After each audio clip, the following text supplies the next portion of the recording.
Hello guys and girls and welcome to Rauta's opinion videos. Not so much a typical opinion video as this time I'm basically doing kind of a meta talk about Rauta channel, the reviews and the interviews, which way I'm doing them, what I'm including, what I'm not including and all that stuff. So let's call it transparency video. As nowadays always with the opinion videos, this time we're gonna take a little bit of beer. Fat Lizard Marxist Red IPA 2019. This was a box of Fat Lizard beer first was sent to me for to be enjoyed here. So sort of a cooperation with the beer label here. I'll start pouring the beer here and let's get this video going. So what does it mean to talk transparency? Well, I've gotten some questions during the past few months every now and then, like what do I do and what do I don't do with reviews in particular, and also sometimes questions about interviews. Basically, interviews would be easier to explain, so I guess it would be just natural to start with them. I know this isn't exactly a hot or sexy topic, but then again, neither am I, so let's just get going on with it. Um, Cheers to all you here and there drinking your coffee, tea, and beer and whatnot. Mm-mm-mm. What a fine taste. One of my favorite breweries, by the way. So if you ever head to Finland, remember to go to have some Fat Lizard beers. And if you're Finnish and you haven't tasted Fat Lizard beers, I strongly recommend you doing that. Now, interviews, there have been some questions like, or more like comments, like, thank you, Rauta, you have been doing great interviews or good questions and whatnot. I'm always thankful, of course, for all kind of feedback, whether or not I'm doing good job, bad job, or something in between. Your feedback is always a nice thing to have, especially when it's constructive.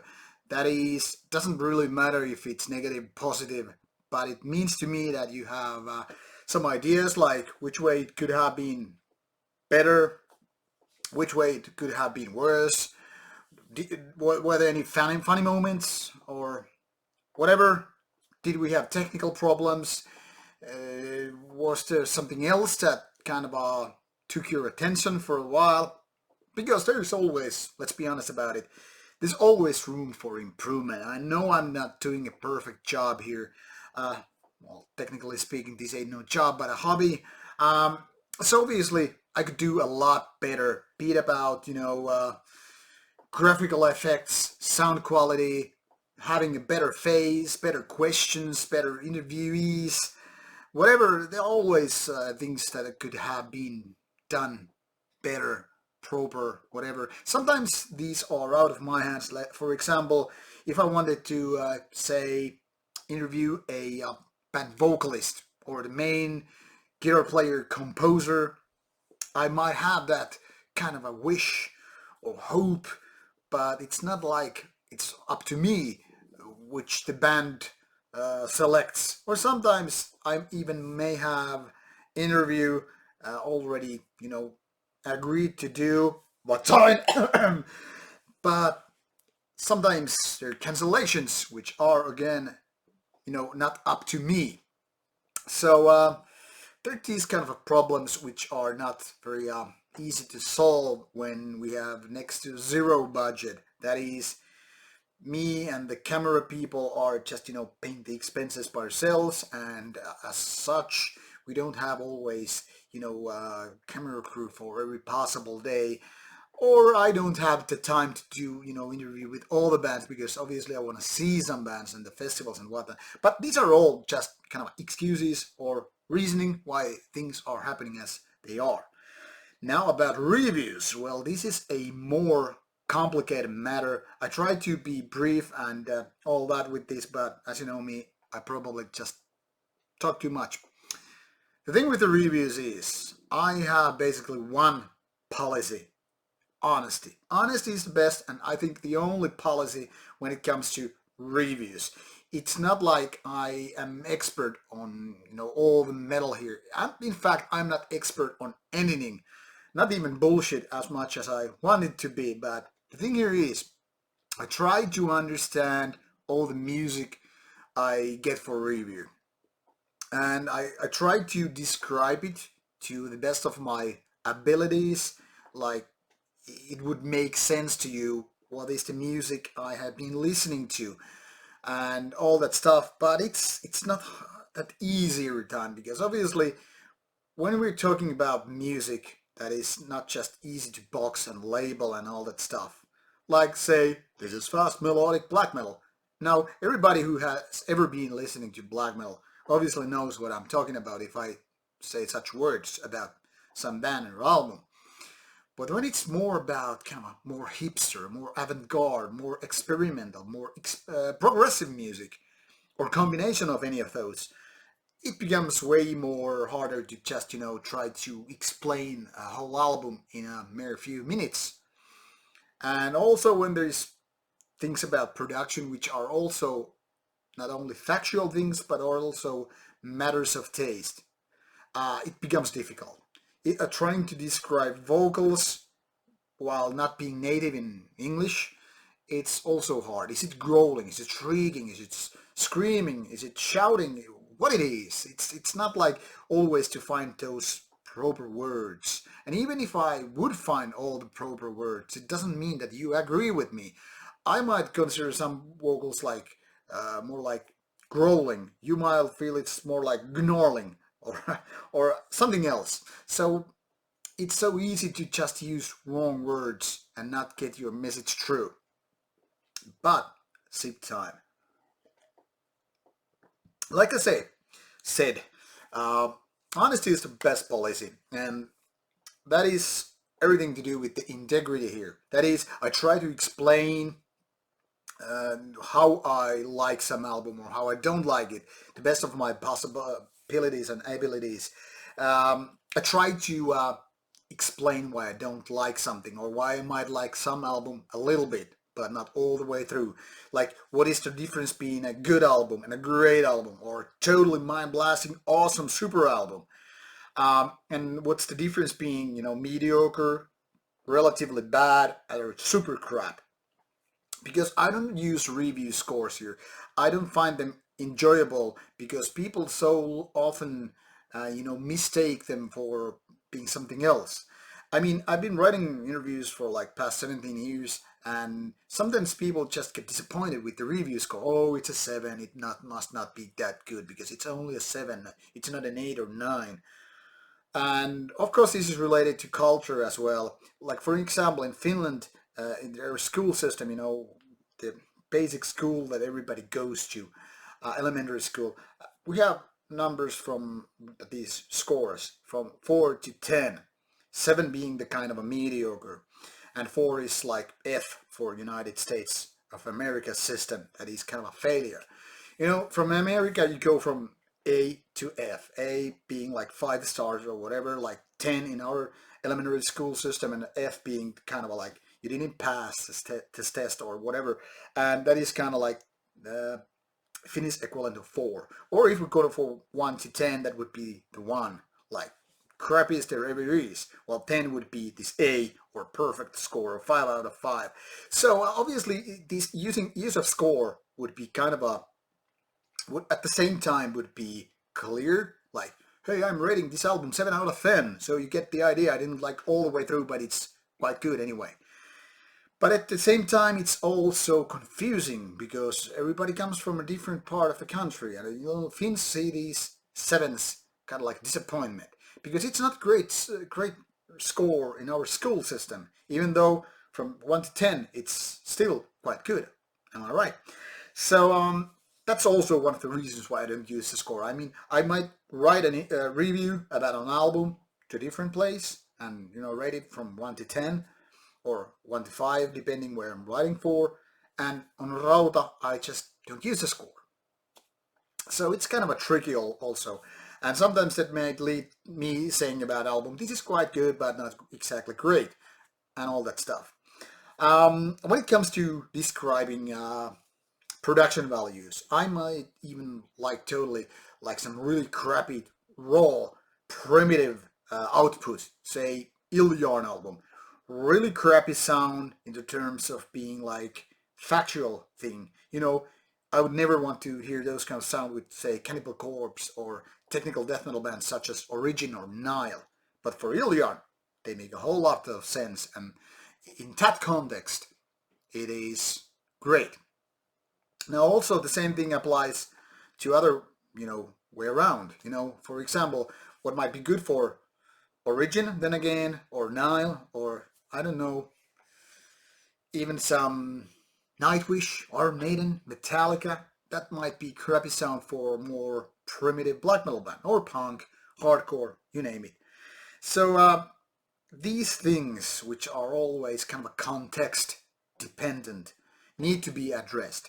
And like I said, by no means I claim to be perfect, nor even good reviewer. I just am honest guy talking about simple things like, hey, I didn't like that vocalist too much, and these songs are way too lengthy and not having good riffs and whatever, blah blah blah. I just try to make it simple for you, like whether you should or not check out the album. And you might just decide it just without watching the review, and that's totally fine with me, by the way. It's not like you need my words or recommendation letters or whatever to check out an album, right? Or at least I hope it to be that way. And by the way, that's one of the reasons why I later on started to add these kind of a genre on the description of the whole video, the actual video title, like Burzum, Philosophem, and then we have like Black Metal Review. Because I know that for a death metal guy or a thrash metal gal, it wouldn't make much of a sense to watch a black metal review if this person in question doesn't even like black metal in the first place. I mean, it's good to just, question ourselves like, hey, I'm not that big fan of a black metal band. Maybe I should be checking out because this guy or girl or whoever said that, hey, this album is worth checking out. And of course, we have hybrids, which are just overlapping, kind of a coin crossroads, crossover, if you will. Like, there might be black metal with some thrash metal elements. There might be death metal with some black metal elements. We might have heavy metal band with doom stuff, and the list goes on. So, it's kind of hard to include the genre, the production style, vocal style, riffs, blah, blah, blah, because for some person different thing means different thing. I mean, I could be blaming and bitching like, hey, this traditional doom band, why they have these 12-minute tracks, they're boring the shit out of me. And the other person, oh, I just love them. I love the repetition, the droning effects and all that stuff.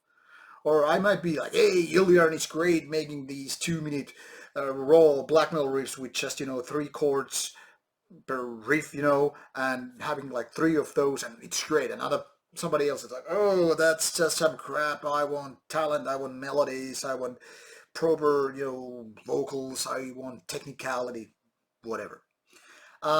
So talking about this transparency thing, once again, how do I actually review the album? This calls for another sip because all this talk makes me thirsty. Even thinking about doing reviews and interviews makes me thirsty. And why it should not. The thing here is, there's a minimum of 3 listens per album. I know it sounds quite few for most of you. Anyway, like, how can you judge an album based on, 3 spins or whatever? Doesn't mean that every time I listen to that 3 times and it's out. No, sometimes it means like I'm listening to 10 times or so. But it's a kind of a problematic thing with time. Now, if I get an album like once a day and I review like 2 albums a day, it won't be a problem.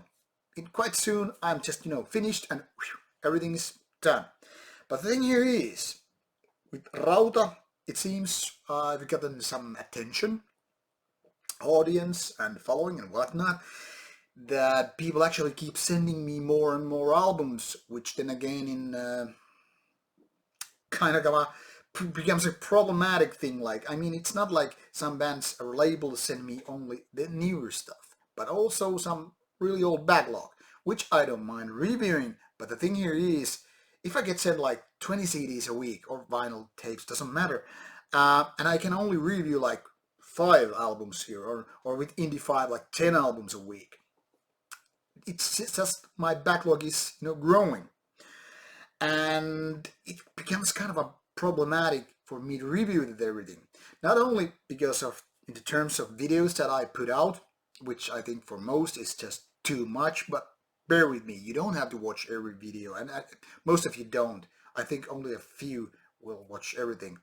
But anyway, that's beside the point. The thing here is, all these huge amounts of review albums. I don't have the luxury of spending dozens of hours, not to mention days, weeks, or whatever. So even without this whole queue of with albums piling up, uh, there's only short amount of time where you have to figure out what to say, what to write, what to talk about an album, and then you have to let it go. Why? Because it's not like we can give all albums a chance to be this grower. Maybe in a couple of years I'll find this album fantastic. But if I want to be there in time to deliver you the information that, hey, by the way, this album is out in next week, I need to say it right now, not like 2 years from now. That would mean that no video would be on time here. Doesn't matter how many days or weeks I would get it in advance. And also, I know my way, like how I react to these albums. Usually I know pretty accurately, say with like half a point difference, what I'm thinking about an album. Say if I just give this album like half a spin, I'm out like, okay, this is probably be something like 6 or 6.5 out of 10. After a couple of spins, it might be 7, or it might be 5 out of 5 out of 10, but most likely not. If I see it like after first spin, it's like gonna be 6 or 6.5 out of 10. It's gonna be pretty much like that. Also, the same applies the other ways. I mean, like good or bad. I mean, like, oh crap, this is one horrible album. This is gonna be like 3 out of 10. Oh, I just hate it. It won't change with another 5 spins. Like, okay, this is 7. No, it doesn't happen. Probably I end up hating it even more unless I start finding these nice details, nuances, and whatever, like which way I would like, okay, isn't that bad of an album, but still, it doesn't change drastically.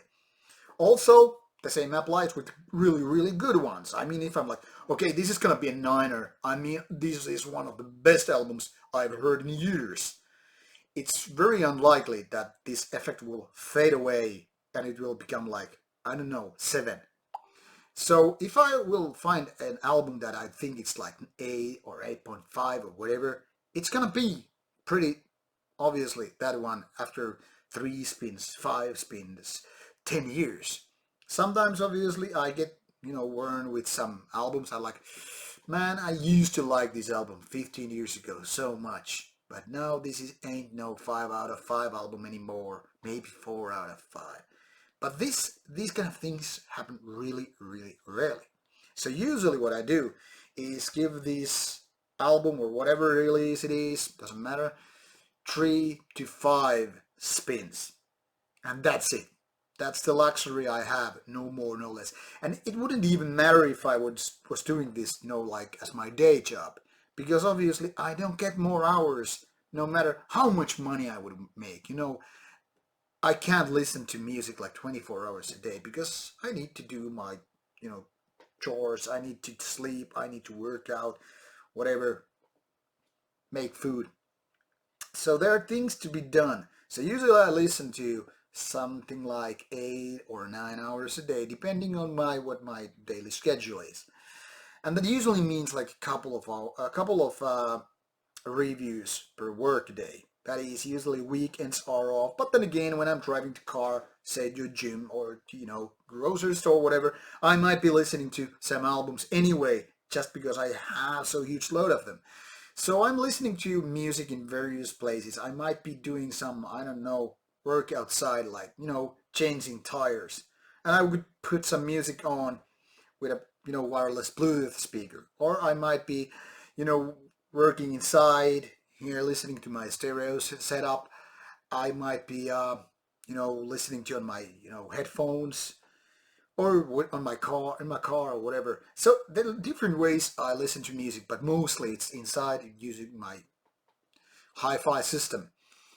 But obviously that doesn't mean that every person is satisfied with what I do. Like, you didn't give enough listening time to that album. Maybe with like 40 spins you would find the album really nice. That doesn't really happen. I mean, think of yourself.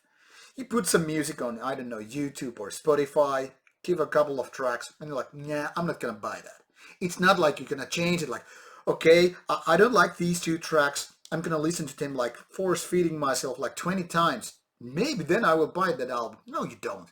Everybody knows that. Doesn't matter if an album is a grower. The only grower albums are, technically speaking, those that you already bought.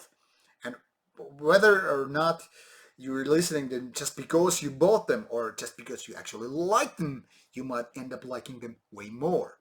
But it's not like in this modern world where there's too much music for, just anybody, that you're just, force feeding that music you don't even like. I mean, that used to be the thing when I was, say, something like 80, 90, buying my very first CDs for my student bachelor apartment.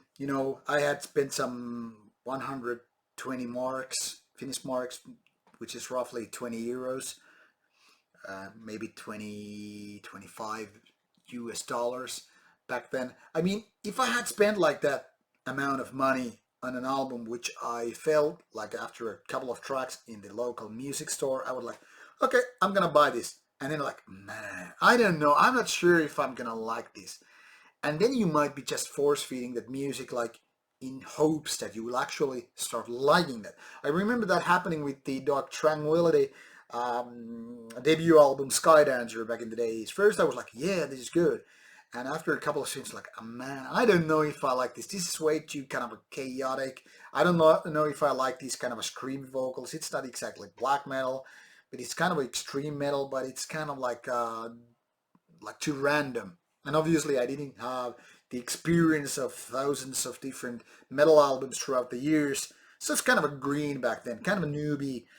I was more versed with the kind of a mainstream stuff, but all these kind of a underground metal, be death, black, whatever, was kind of new to me. So obviously I was buying albums half blindly. But that kind of was a kind of a learning experience. In hindsight, that is. So nowadays I'm more, kind of aware which music I like and which I don't, and it happens very soon. And that's why I usually don't even, request albums for review, which I am not likely to like, because I anyway get those albums that I don't like, whether or not I am requesting them. Actually, I request very, very, very few albums. Mostly they are just sent to me like without prior notice, like boom, there comes a box full of CDs, and I'm like, okay, somebody sent these to me for review purposes. I might just listen to them and review them. Sometimes I get just, contacted through Facebook page or email, like, hey, would you like to review my bands or my labels, albums, bands, whatever? And I'm like, yeah, keep them coming, but if they are older than like 3 months, they will go into the queue. So this is kind of a transparency of how I operate with reviews or under interviews and whatnot. And I am not very keen to say no. I am usually saying like, if it's metal, send it for review. Just expect a lot of waiting, because unless it's a really new one and not going to my priority list, but in the end of the queue, naturally, first in, first out. Still, some albums have waited for many, many, many months. Now the queue for the older ones is like 11 months. So it's kind of a nuisance. It's a problem. I won't let them wait more than a year, but it's hard. It's kind of impossible to, hurry them, because I already get newer albums on like weekly basis. At least I hope this kind of a transparency thing makes you understand how I do, what I do. And I know that this is kind of impossible to please all of you. And actually, I don't worry about pleasing you. I know if you don't like my face, tone, talk, topics, whatever, you just don't follow me. That's fine. That's totally okay. But if you do, which I'm grateful for, I hope you will find this video a little bit helpful to explain how Rauta works. If it was up to me, I would feature way more interviews and a little bit less reviews, but that's not where we are yet. That takes more money, more time and all that stuff. Like once a week interviews would be totally awesome, and doing more reviews would be kind of awesome, but it's kind of impossible to, at least for the time being. Like I said, this ain't no my day job, probably never will, but who knows how things go. Maybe I have to cut from reviews, maybe I can add them at some point, but for the time being, I don't know. Thank you for bearing with me. This has been way too lengthy video. Again, I know it already, but thank you for who are here to watch these. And should you have any questions, comments, whatever, rant, please get them back to me and I'll get back to you. And now that I have had a few sips of this great beer, I can totally recommend having you some Marxist red IPA. Really nice taste. 6.6 percentage, almost like 6.66. Devil's Deed in the red colors have this vegan, gluten-free, hipster Marxist red IPA. I'm enjoying it, and I wish you all the best. Stay tuned for more Rauta, and if you're new to the channel, do your thing to subscribe. See ya, and take care.